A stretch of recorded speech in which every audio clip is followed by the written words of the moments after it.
धन्यवाद सभापति महोदय। मैं आपका आभारी हूं कि डिमांड्स ऑफ ग्रांट्स की चर्चा में आपने मुझे बोलने का मौका दिया। मैं इस डिमांड्स ऑफ ग्रांट्स के माध्यम से अपने देश के यशस्वी प्रधानमंत्री माननीय मोदी जी का, उनके तेज तर्रार बेहतरीन मंत्री मेरे भाई श्री पीयूष गोयल साहब का और उनके दोनों सहयोगी मंत्री बहन अनुप्रिया पटेल जी का और सोम प्रकाश जी का भी धन्यवाद देना चाहता हूं कि उन्होंने डिमांड्स ऑफ ग्रांट्स की इस चर्चा में भाग लेकर या इसकी चर्चा को ज्यादा अच्छा उत्पादन करके जो है उन लोगों ने इस देश के लिए एक बड़ा काम किया है और आज 400 बिलियन का जो इनका एक्सपोर्ट गया है, इसके लिए ये दोनों मंत्री जो यहां मौजूद हैं और जो मंत्री कल जवाब देंगे वो सभी बधाई के पात्र हैं। सभापति महोदय, मैं बहुत चर्चा सुना और मुझे लगा कि इस चर्चा में मुझे भाग लेना चाहिए। लेगेसी की बात हुई, बड़े कार्ति चिदंबरम साहब हैं, सुप्रिया जी हैं, रितेश पांडे साहब को सुना। क्या करें, लेगेसी ही ऐसी है। सर, इस देश में 1990 के बाद 91 के बाद जब ग्लोबलाइजेशन का वक्त आया, जब फ्री मार्केट की बात आई, तो हमने कई एक एग्रीमेंट ऐसे साइन कर लिए सभापति महोदय, जो कि इस सरकार नहीं आने वाली सारी सरकारों को वो लेगेसी का इशू होने वाला है। अब आपको एक छोटी सी बात बता रहा हूं कि हमने गैट पर साइन कर लिया, डंकेल पर साइन कर लिया। सभापति महोदय, आप और हम जिस संगठन से आगे बढ़े हैं, स्वदेशी जागरण मंच में, मिस्टर काला का जो है लगातार प्रत्येक महीने हम लोगों को भाषण सुनने का मौका मिलता था और लगता था कि ये डंकेल एग्रीमेंट क्या है, ये गैट एग्रीमेंट क्या है। डब्ल्यूटीओ में चाइना आने को तैयार नहीं था, लेकिन डब्ल्यूटीओ में हम लोग आ गए।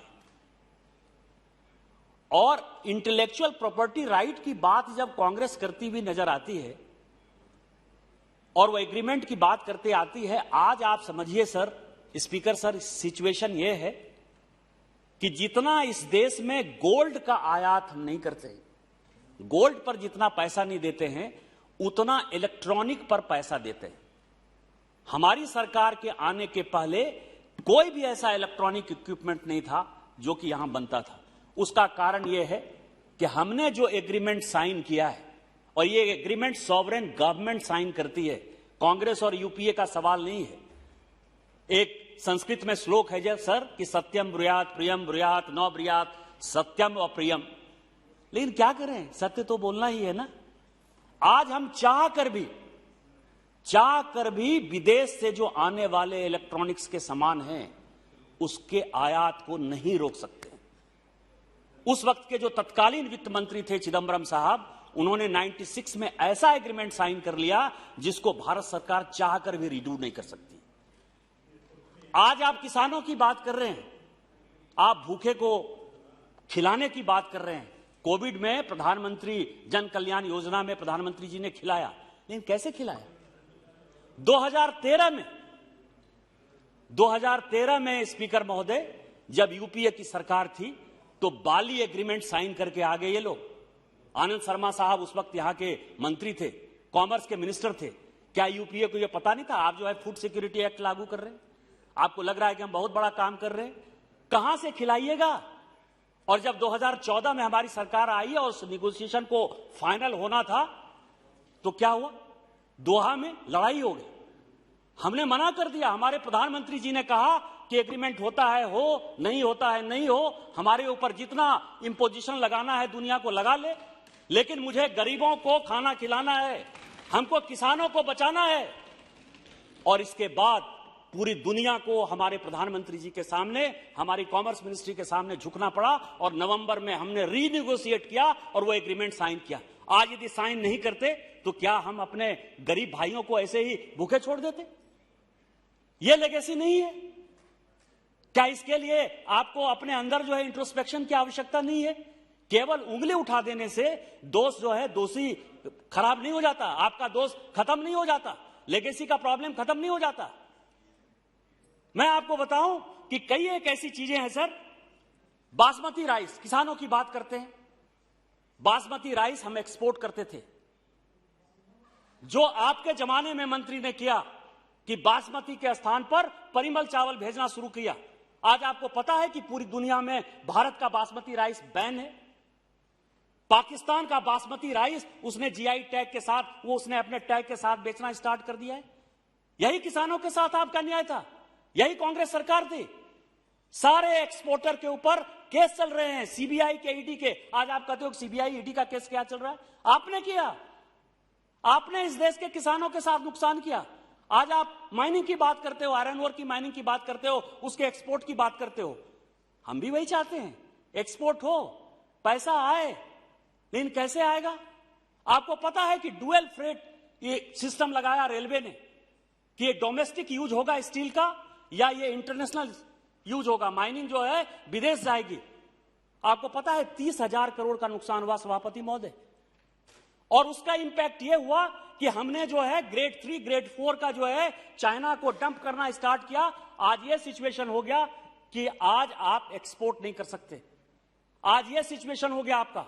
सुप्रीम कोर्ट के आदेश के बावजूद भी इलीगल माइनिंग चलती रही, हम उससे भुगतभोगी हैं। सबसे ज्यादा नुकसान झारखंड को हुआ, उड़ीसा को हुआ, गोवा को हुआ। कभी आप उस तह तक जाने की कोशिश करते कि आपने क्या क्या छोड़ा है और क्या क्या ऐसी चीजें हैं कि दुनिया में लड़ाई करे कोई, भरे कोई? ये कैसे संभव है? और ये इस देश का सिचुएशन है सर। मैं आपको बताऊं, आज ही का क्वेश्चन है सर, ये खिलौने पर है सर, टॉय। हम लोग सभी बचपन में खेलते रहे, खिलौने से खेलते रहे सर। दिवाली आता था तो दिवाली में जो है हम लोग बल्ब जलाते थे। आज क्या नजर आ रहा है सर? आज केवल आपको चाइनीज बल्ब नजर आ रहा है। छोटी चीजें हैं, जो खिलौने हैं सर, वो खिलौने सारे चाइनीज हैं। भगवान, यदि मुझे गणेश और पार्वती की पूजा करनी है तो वो भी चाइना से आ रहा है। गणेश और लक्ष्मी, वो भी चाइना से आ रहा है। आपने क्या किया? और ये आज का ही उत्तर है सर कि भारत सरकार ने 2020 और 2021 में इस तरह के कानून बनाने की कोशिश की जिससे कि यहां खिलौने भी बन पाए, बल्ब भी बन पाए, और गणेश और लक्ष्मी जो हमारा अधिकार है, जो हिंदू सभ्यता और संस्कृति का अधिकार है, वो हो पाए। आपने क्या किया? आपने पूरी की पूरी इंडस्ट्री को समाप्त कर दिया। कभी आपने अपने अंदर झांकने की कोशिश की कि ये इंडस्ट्री कैसे खत्म हो गई? आप कहते हैं कि हमको आत्मनिर्भर बनना है, तेल क्यों मंगाते हो? कभी आपने तेल के बारे में सोचा? आज का ही जवाब है सर। संजोग ऐसा है कि मैं जब स्पीच की तैयारी कर रहा था तो आज ही मंत्री जी अब आ गए हैं, उनका मैंने देखा। आप एक्सपोर्ट पर एक्सपोर्ट बढ़ाते रहे। आपको उस वक्त नहीं नजर आया कि मस्टर्ड ऑयल चाहिए, कि पाम ऑयल चाहिए? अब भारत यदि जाता है मार्केट में तो पूरे वर्ल्ड मार्केट में यह कहा जाता है सर कि टाइगर आ गया, टाइगर आ गया। उसका एक्सपोर्ट, मतलब हमारा जो इंपोर्ट है इतना बढ़ जाता है कि वहां जो दाम है वर्ल्ड मार्केट में किसी भी चीज का, चाहे वो पल्स खरीदने के लिए जाए, चाहे तेल खरीदने के लिए जाए, क्योंकि भारत इतना बड़ा मार्केट है। आपने आत्मनिर्भर बनाने के लिए क्या काम किया? हमारी सरकार है। मैं ये देख रहा था डाटा, यदि मैं डाटा की बात करूं तो 2018-19 के मुकाबले 2020-21 में पाम ऑयल का जो इंपोर्ट है वो घटा है। और इसके अलावा सरकार ने यह कोशिश की है कि यहां के किसानों को हम इतना इंसेंटिव दें कि पाम ऑयल पर उनकी निर्भरता खत्म हो जाए। वो मस्टर्ड ऑयल करें या यहां के लोकल चीजें करें या मस्टर्ड का उपभोग करें। क्या आपने इसके बारे में कभी सोचा? बस 2-3 मिनट में मैं अपनी बातें खत्म करूंगा सर। मैं आपको बताऊं कि लॉजिस्टिक की बात होती है इस देश में, जितने भी प्लान बने सर, चूंकि ये डिपार्टमेंट इनका है, हम वर्ल्ड मार्केट में कंपीट क्यों नहीं कर पाते? यदि आप कहते हो कि हम दुनिया में इंपोर्ट नहीं कर रहे हैं, एक्सपोर्ट ही ज्यादा करना पड़ रहा है, हमारे सामान जो है चाइनीज मार्केट को क्यों नहीं कंपीट करने के लिए हैं, या साउथ ईस्ट एशिया में या जो भी बांग्लादेश जैसे जगह हैं, उसका कारण यह है कि हमारा जो लॉजिस्टिक कॉस्ट है सर, प्रत्येक साल 1.5 लाख से, ये मैं नहीं कह रहा हूं, ये सीएजी की रिपोर्ट है, इनके समय की सीएजी की रिपोर्ट है, 1.5 लाख से 2 लाख करोड़ केवल लॉजिस्टिक की समस्या के कारण कि उसका कस्टम क्लियरेंस कैसे होगा, उसका बैंकिंग क्लियरेंस कैसे होगा, पोर्ट तक सामान कैसे जाएगा, पोर्ट से सामान कैसे वापस आएगा, इस तरह की जो लाल फीताशाही थी रेड टेपिज्म में सर, हम 1.5 लाख से 2 लाख करोड़ रुपया जो है प्रत्येक साल बर्बाद करते थे। और यदि 1.5 लाख 2 लाख करोड़ यदि कॉस्ट लगा दीजिए किसी सामान में, जिस सामान में वो जुटेगा, तो वर्ल्ड मार्केट में कैसे कंपीट करेगा सर? हमारे एमएसएमई सेक्टर में बहुत लंबा लंबा भाषण देते हैं कि आप छोटे उद्योग को नहीं करते हैं, बड़े उद्योग को करते हैं। हमने बड़े उद्योग को भी बचाने की कोशिश की और छोटे उद्योग की। आज यदि स्टील इंडस्ट्री बची सर, तो मैं अपने सरकार को धन्यवाद देना चाहता हूं कि चाइना का जो घटिया स्टील यहां आ रहा था, मिनिमम इंपोर्ट प्राइस लगा के हमने अपनी इंडस्ट्री को बचाने का प्रयास किया है। और उसी तरह से नया लॉजिस्टिक लॉ लाकर आज आप समझिए कि किसी भी पोर्ट पर आप चले जाइए, 24 घंटे के अंदर आपका सारा क्लियरेंस हो जाता है, चाहे आप इंपोर्ट कर रहे हो, चाहे आप एक्सपोर्ट कर रहे हो। और आज इस वर्ल्ड रैंकिंग में जहां हम लगभग 190 पे थे, आज वो वर्ल्ड रैंकिंग में हम लगभग 63 के आसपास पहुंच चुके हैं सर। इतना बड़ा काम माननीय मोदी जी के नेतृत्व में पीयूष गोयल साहब ने किया है या इनके मंत्रालय ने किया है। मैं इतना ही कहूंगा कि जो हमारी संस्कृति है, सभ्यता है, और जिस मंत्र को हम लगातार पढ़ते रहे सर कि ओम सहना भवतु सहना भुनन्तु सह वीर्यं करवावहे तेजस्विना मदितमस्तु मा विद्विषावहे।